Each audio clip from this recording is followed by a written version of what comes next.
Alright, in today's video, the idea that kind of came up during my meditation and like journaling and stuff today was kind of our identity and how we can change it if you want to.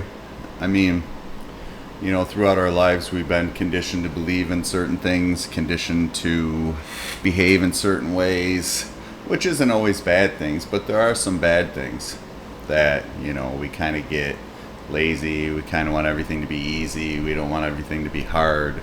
We're always conditioned to hit the easy button. And then when it's hard, we can't hit the easy button, but yet we're told we can. And that's the thing, is that all that stuff, wanting everything to be easy and life to be great no matter what, and don't want to be challenged, has kind of made us like lazy. And I was watching one of Elmer's videos today, and he was talking about how it puts us to sleep. And it kind of makes sense, because you sit there and do all these easy things and you don't really get no gratification from it. You don't get no sense of accomplishment for it. There's a lot of times where, like I was talking about a couple weeks ago, where I would just sit there on the couch and not get up, and I would sleep in. And that was that easy. But yet something was trying to get me to get up, but I kept sleeping. But it was good, because it was a good learning experience now looking back on it. At the time, it was just me being, I don't feel like doing anything. I don't want to get up and get on and make a video. There was a lot of stuff stopping me. And I never really thought of it like that. But in psychology, years ago when I was in college, I remember somebody saying that, like, when you're not in congruency with your brain, like when the whole time my brain was telling me, all right, let's get up, and I was like, no, I want to go back to sleep. So there's always that split, that dichotomy. And it's like, back in, I don't know, for some of you that are old enough to remember Bugs Bunny, but there's the devil and angel on the shoulder. And it's like the higher self's the angel trying to tell you to do the good thing, and the devil's like, no, just keep sleeping, don't worry about it, you'll be fine. No, get up and create something, and then when you finally get back on there and do it, and do something that's hard, do something that's like challenging, you get rewarded from it. And Elmer was also using the thing, doing the easy thing, eating like like I have been the last 6 months. I've been eating like garbage, and I know better. But I've been keep on making the easy decisions instead of doing the hard ones. And how many times do you feel good when you take the easy decision? You don't. You sit there and lay on the couch and sleep. And it didn't make me feel better. It kind of made me feel worse, till I actually got up and said, you know what? All right, I'm going to start getting up and get on here and doing some videos again. So again, it's we want the results to be different, but we don't want to do anything different to get those results. And that's kind of conditioning from society. It conditions us to be asleep, or it puts us so much stress on us that we don't feel like doing anything, because it feels like we have to do everything.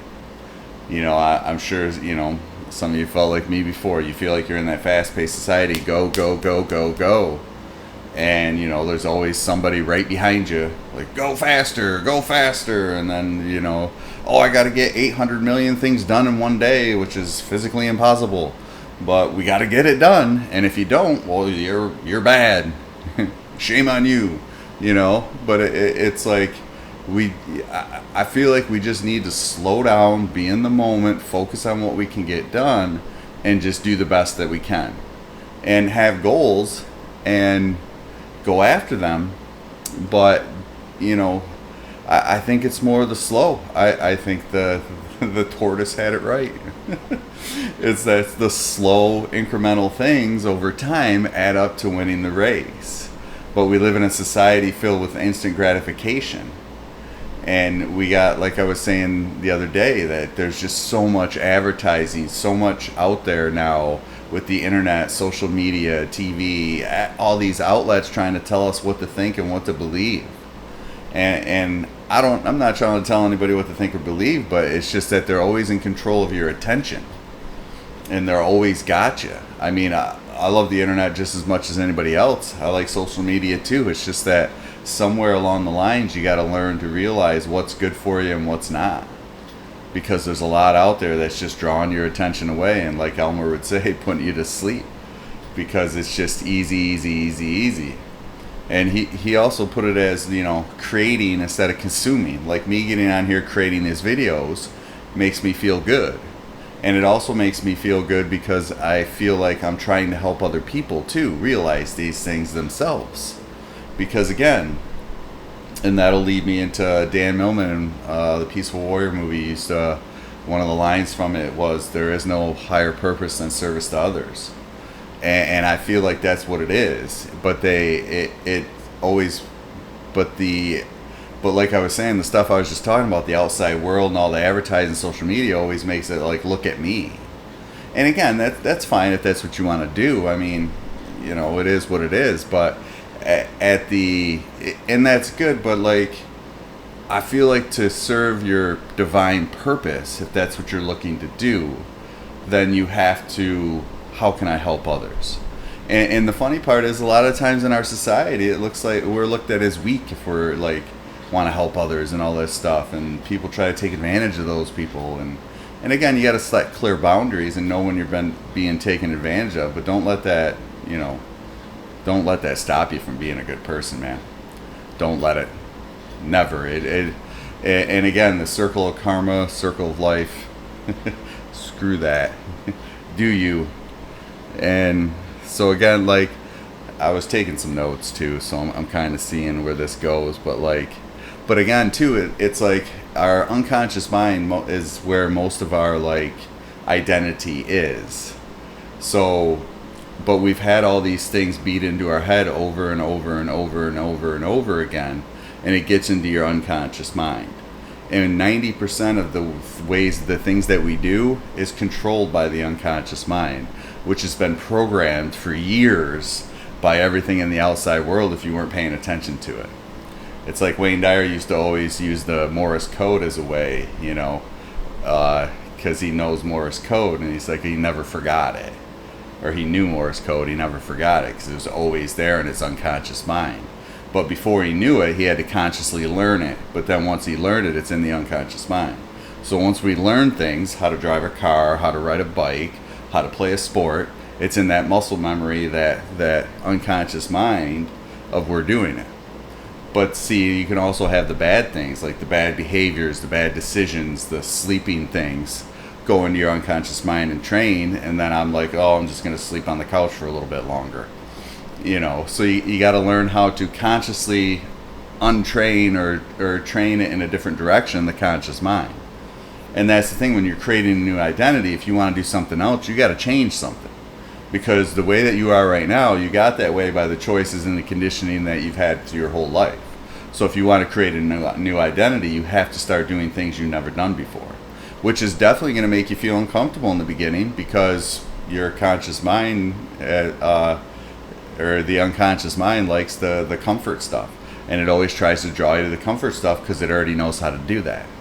But to be better, to do something different, you have to try something new, which is going to be uncomfortable because the unconscious mind is like, we don't know how to do this. But that's all right, because consciously you have to learn. You have to train yourself to do something different.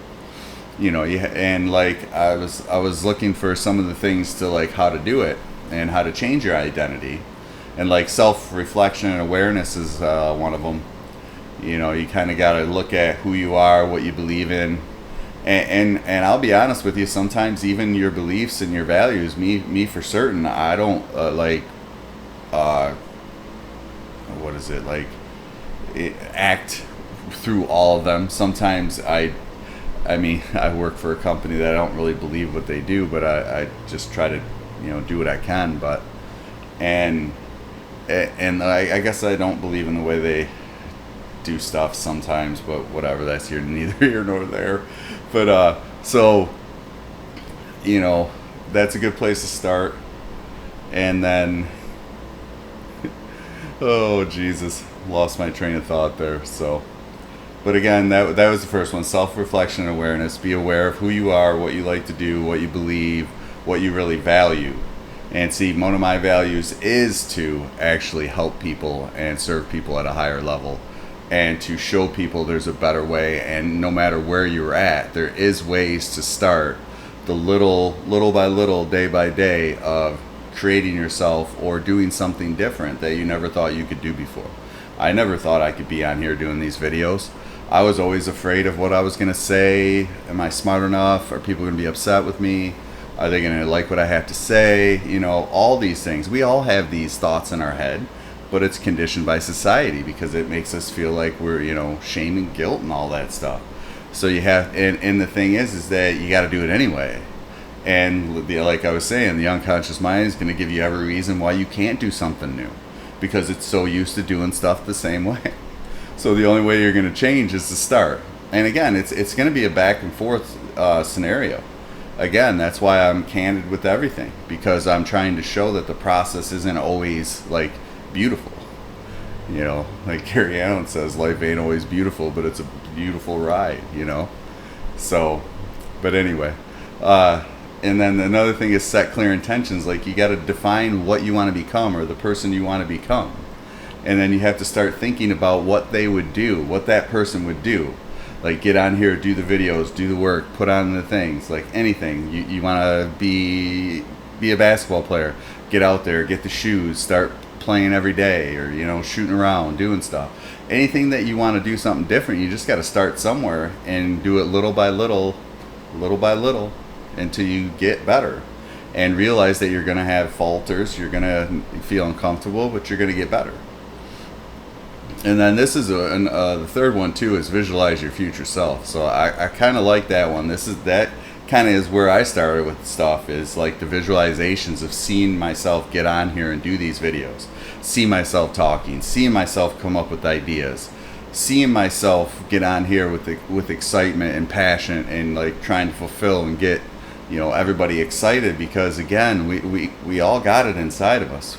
We might just be sleeping. So again, I think that's a really good one. And realize that just because you see yourself one time is not going to get you there. You have to keep doing things. We have to create habits. You ain't gonna lift weights one time and bench 400 pounds. I mean, most people don't, but I know I didn't. But you know, so anything we do, we ain't gonna be great at it the first time. I ain't gonna be great at these videos. Some of the videos I had when I first started, maybe one day I'll post them, but they were terrible. And some of the people that I learned how to do this from, seeing some of their first videos, it was even worse than I think a couple of mine. But they're really good speakers now. So that just showed, and seeing that made me believe, okay, well, if they can do that, maybe I can do that. So if someone else can do that, maybe you can do that too. I mean, again, I'm not going to play pro football at 50 or almost 50. I'll probably get knocked on my ass. But at the end of the day, I can get on here and do videos just like, you know, Trent Shelton played football and now he's doing videos. So, you know, it just shows that we're always capable of doing more than we thought we could. We just got to take the first steps. And then, you know, sometimes, you know, again too, and another thing is change your environment. And sometimes the circumstances of your life, the people you're around, you know, it's not good. Sometimes they'll just pull you down, and it sucks, but sometimes you got to change your surroundings just to kind of create a new habit so you don't get pulled down. Or maybe just create a new space, you know, like me getting in here, sitting here and doing these things, and, you know, creating your own workspace or going to different spots. And, you know, if you want to go like maybe to a park or a beach or something somewhere and just sit and, you know, get into a different environment to change some of these habits. So, but again too is, and then it says adopt new habits, start to implement them every day. You know, it's not like I got to this point overnight. I mean, when I first started meditating, I would only meditate once a month, maybe twice a month, once a week. Then I'd meditate 3 days, and then I wouldn't meditate at all. And then one day I just did, and all of a sudden I have every day since. So and I didn't see that coming. I never knew. I went on a retreat, and next thing you know, they challenged me, and here I am. You know, almost, 18 years later. Man, time flies. But see, that's the thing, is you never know. But the habits every day, doing stuff consistently. And then if you miss, like I have the last couple of weeks, then don't get too hard on yourself. Just get back on and keep doing it. You know, you're always going to falter. It's just part of life.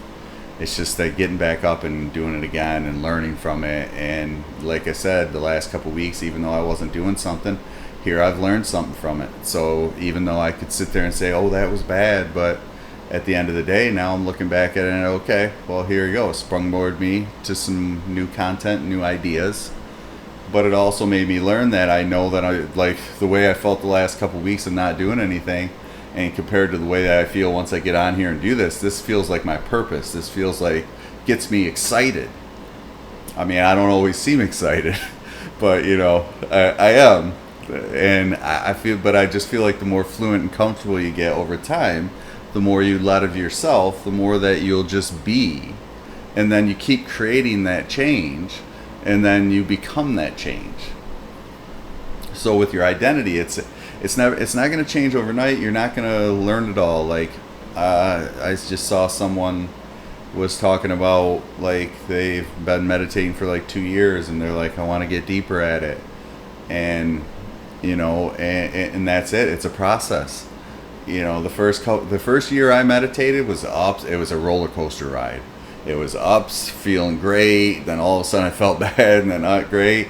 And the only thing that made me be able to get through it and keep going was that Dr. Simon said that's the way it was going to be. That in the beginning you're releasing a lot of stuff that's been stored in your consciousness for years, maybe your whole life, maybe even past lives. Who knows? And then you're beginning to release it through the process of meditation, and sometimes you're releasing some of that negative stuff, and it's going to come out, and you're not going to actually, you know, you're not going to relive the trauma or like have all the thoughts. I mean, maybe you might have some of the memories, but it's almost like you're down at the bottom where the crap is, and then you dig it out, and it's going to come to the surface, but then you just kind of let it go. But then he was right. Like, I'd have 2 or 3 days where I just didn't feel myself. But then on the third day, all of a sudden, next thing you know, I felt like I was on top of the world. So that's why it's like you got to keep going and realize that not everything's going to be good. Not everything's going to be easy. But why not keep going? And like I was saying, the easy button, it's like, you know, how much satisfaction have you ever really gotten out of doing something easy? I mean, I never really thought about that till today, but now thinking about it, like, not really that much. I mean, I got more satisfaction of when I used to write papers at Oakland. I would sometimes go after work, go there at like 11 at night, and I had to push myself to keep going even when I wanted to stop. I'd be like, no, I'll just get up early and finish tomorrow. It's like, no, and then I have to tell myself, I'm not leaving here until I get this paper done, I get this assignment done. All right, if you want to leave, all right, here, take a break, watch a little video, you know, take your mind off it. And then I'd get back and I kept doing it. And then when I walked out those stairs, and on the drive home, I felt like $1 million because I got it done and I stuck it out no matter what was going on. And then again, challenge your limiting beliefs. Whenever you feel like I just said there, no, we can't do this, we can go home. No, we got this. We're going to keep going no matter what. You know, don't let anything hold you back. I've heard it so many times. Everything you've ever wanted is on the other side of the thing you fear the most. Keep going. Keep going. And then again, it's the last one is celebrate the small wins. Even getting out there, walking down those steps at Oakland was just felt great. And anything, and even celebrate it. Maybe I should have did a little dance. Maybe I will next time if I'm ever there again. I might even do a dance on here. Who knows? But anyway, so yeah, that's basically the thing is, we're all capable of change. We're all capable of doing something different. And don't let your mind stop you. And not everything you think in your head is the truth. Not every thought you have is real. And sometimes it might even, like some people have been saying, maybe it's the enemy trying to stop you from doing your purpose. Maybe God's purpose is there, and I kind of starting to believe it a little bit more, but don't want to get too crazy about it, but still. But anyway, that's the thing is keep going, little changes day by day. Everybody can go somewhere else, man, but you just got to start somewhere and keep at it little by little. And like and subscribe. You got any questions, you got anything, I'm just trying to get more of this information out there. I feel like a lot of us are falling asleep. A lot of us are just falling into old patterns, and I feel like we're all capable of doing more than we think, and we need to, really challenge that and challenge yourself to do something you're uncomfortable, to do something hard for once instead of trying to hit that easy button like we're taught all the time. So I believe in you. I love you. I love you guys, and any questions, keep it going. Keep them coming if you got them. So that's my message for the day. Have a good day.